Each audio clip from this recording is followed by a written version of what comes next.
Salut l'équipe, c'est Lovalist. Vous avez été très nombreux à me demander une vidéo bilan de l'année 2020, et de toute façon c'était quelque chose que j'avais prévu de faire. On peut dire que les grands esprits se rencontrent. Donc d'abord, ce que je vous propose de faire dans cette vidéo, c'est d'abord de faire une première partie sur le bilan de Galtier en 2020 sur sa première année de mandat, pour ensuite finir rapidement sur une petite conclusion par rapport au tirage de la Coupe du Monde. Pour les abonnés qui sont un petit peu plus anciens, je pense que vous devez avoir en tête la vidéo que j'avais faite par rapport à l'arrivée de Galtier dans le stade de 15 de France. C'était juste avant le tournoi de destination, donc si vous voulez aller la voir, libre à vous d'aller la regarder après cette vidéo, mais en gros je peux vous résumer ça là maintenant. Fabien Galtier est un tacticien et un technicien reconnu, mais qui a cependant ses travers comme tout le monde, et notamment sur le plan humain. Il peut en effet avoir du mal parfois à communiquer avec ses joueurs, mais le fait d'avoir un staff étoffé lui permet d'avoir des relais auprès de ses hommes, tout en permettant d'apporter des compétences spécifiques. Et globalement ça s'est confirmé par la suite avec les matchs de l'équipe de France qu'on a pu voir. Donc on va commencer par le staff. Pour moi c'est le meilleur staff de l'équipe de France qu'on ait jamais eu, depuis le moment où je me suis mis à regarder le rugby concrètement, c'est-à-dire ça doit remonter à Lièvremont je crois. L'apport des Servat, Ibanez, Ghezal, Labitte et Edwards s'est fait clairement ressentir. Je sais pas vous, mais j'ai une impression de plus grande clarté, on sait où ça va. J'ai aussi l'impression que le sélectionneur est moins seul qu'avant. Là on parle pas non seulement de Galtier, mais on parle plus de Galtier et de son staff, et notamment de son duo avec Raphaël Ibanez. On a commencé à épouser un mode d'organisation à la britannique si j'ose dire, avec une technicisation renforcée, grâce à une équipe d'entraîneurs qui s'est élargie et qui apporte chacun leurs compétences spécifiques. J'apprécie aussi notamment le fait qu'en dehors des périodes internationales, le stade du 15 de France ne reste pas inactif et commence à entamer un véritable travail de dialogue avec les clubs, en allant se déplacer dans les équipes de top 14 pour apporter des améliorations ou des pistes d'entraînement par exemple, dans le but d'indiquer aux coachs de ces clubs quelles sont les grandes lignes du haut niveau international. L'équipe de France sera d'autant plus compétitive si les matchs de top 14 gagnent en intensité et en qualité. Et aussi, si les clubs appliquent des méthodes similaires, ça facilite l'intégration au plus haut niveau. Un peu à la manière néo-zélandaise où c'est la fédération qui établit des projets de jeu qui sont ensuite appliqués par l'ensemble des équipes de rugby,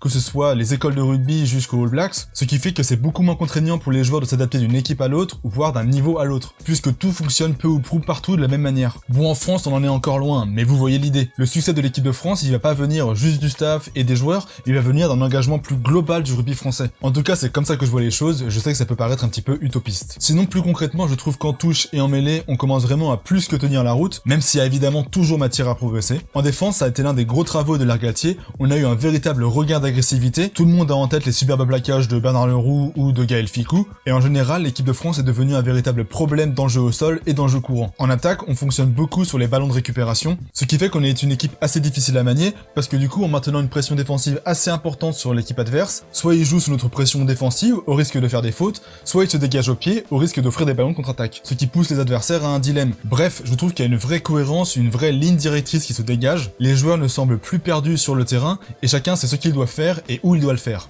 Et en règle générale, la patte Galtier, c'est une méthode qui ne laisse rien au hasard. C'est une méthode qui se règle sur des petits détails. Alors oui, certains jugeront que cela se fait au détriment d'une certaine spontanéité à la française, le fameux French flair, et c'est vrai que l'une des grandes révolutions induites par Galtier, c'est notamment le jeu au pied, ce qui fait qu'on ne se risque plus à attaquer de nos 22 mètres, voire de nos 40 mètres, mais perso, moi, je préfère ça. Au niveau international, on peut pas toujours espérer s'en sortir grâce à la French chat. Et ce qui est fort, c'est que même si on calcule plus qu'avant et qu'on a un jeu plus cadré, on est capable, nous, à la différence des Gallois, des Irlandais, voire même des Anglais, de s'adapter et de jouer les coups si on les sent. Galtier n'a pas tout cadenassé, non, il a imposé des grandes lignes, et ensuite il fait confiance à ses joueurs pour prendre le jeu à leur compte. Et je trouve ça très réussi parce que les joueurs sont plus responsabilisés, ils ne sont pas dépendants à tout prix d'un plan de jeu très étriqué, c'est à eux de se l'approprier afin d'en tirer le meilleur. Bon ça après c'est assez subjectif, c'est plutôt mon impression, mais dites-moi ce que vous en pensez en commentaire. Et tout ce que je viens d'énoncer, cette capacité à mettre la pression en défense, à batailler sur les zones de ruck pendant 80 minutes, à jouer tous les bons coups possibles, pour moi ça a été en grande partie dû à un très gros travail sur le plan physique. Ça avait fait beaucoup parler durant la préparation physique pour la Coupe du Monde et pour le tournoi destination. Le préparateur physique Thibaut Giroud en avait fait baver au bleu pour essayer de les hisser le plus vite possible au niveau international. On avait d'ailleurs eu plusieurs joueurs qui s'étaient blessés à l'échauffement ou à l'entraînement,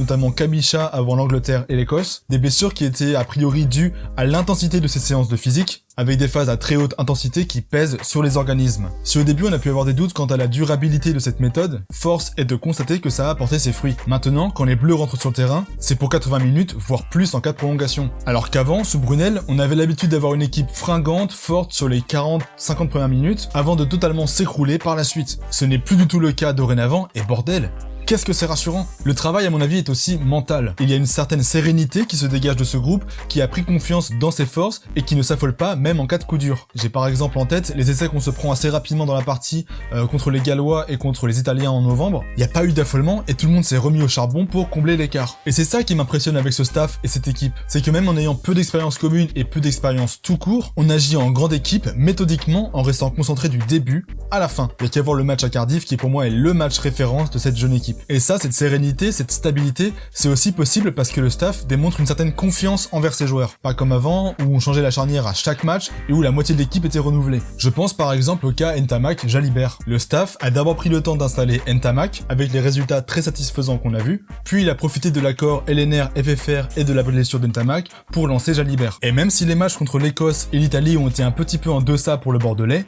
le fait de l'aligner une nouvelle fois pour la finale face aux Anglais lui a été plus que bénéfique alors que beaucoup de gens faisaient pression pour voir Carbonel titulaire. Ce que je veux dire, c'est que les grands joueurs, ils se font pas tous en un jour. Il y a des phases à passer, et plus un joueur engrange les feuilles de match et donc de confiance et d'expérience, et plus il aura à nous apporter sur le futur. Aussi, je pense que la défaite de Murrayfield a été fondatrice pour ce groupe. Au moment où ça y est, on commençait à parler de gagner le tournoi, voire même le Grand Chelem, on a été surpris par une équipe d'Écosse peut-être moins talentueuse poste pour poste, mais qui a su agir collectivement pour nous faire redescendre sur terre. D'ailleurs, la plupart des joueurs qui ont été interviewés à ce sujet-là disent que ça a été fondamental pour eux, parce que après la victoire référence de Cardiff, il y a eu la défaite référence de Murrayfield, qui leur a fait percevoir tout le chemin qu'il y avait encore à parcourir en tant qu'équipe. Et la preuve de l'efficacité de ce nouveau management à la Galtier, c'est que même en changeant les joueurs et en présentant une équipe B, avec moitié de joueurs qui sont des nouveaux sélectionnés, eh bien, ça tourne plutôt bien, hein. On atteste les matchs face à l'Italie et surtout la finale face aux Anglais. Ainsi, cette année 2020 s'est amorcée et achevée sur 2 crunchs qui nous ont fait vibrer et qui ont démontré tout le travail entrepris par ce groupe. On a battu toutes les équipes européennes cette année et on a manqué même le Grand Chelem de peu,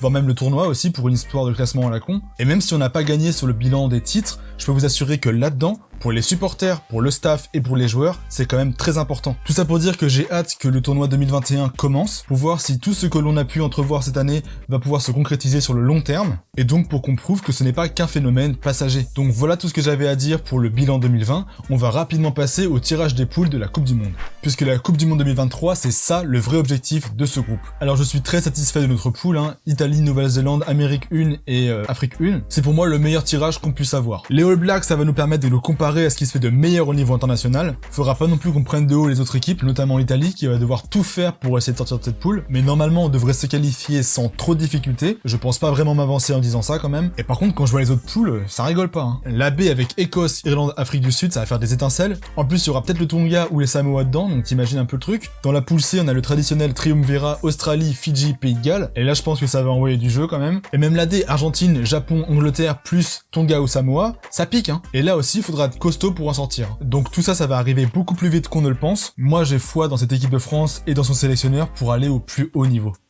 C'est la fin de cette vidéo, j'espère qu'elle vous aura plu. Je vous rappelle l'habituel discours, si vous avez apprécié, n'hésitez pas à liker, à vous abonner et à partager autour de vous. Et aussi si vous voulez me corriger ou me compléter parce que j'ai pas pu tout dire, n'hésitez pas à le faire en commentaire. En plus, je les lis tous et j'essaie d'y répondre dans la mesure du possible, donc franchement, n'hésitez pas. Bref, c'était tout pour moi. Allez les Bleus, je vous souhaite de bonnes fêtes de fin d'année et n'oubliez pas que chez nous le rugby, c'est une coutume.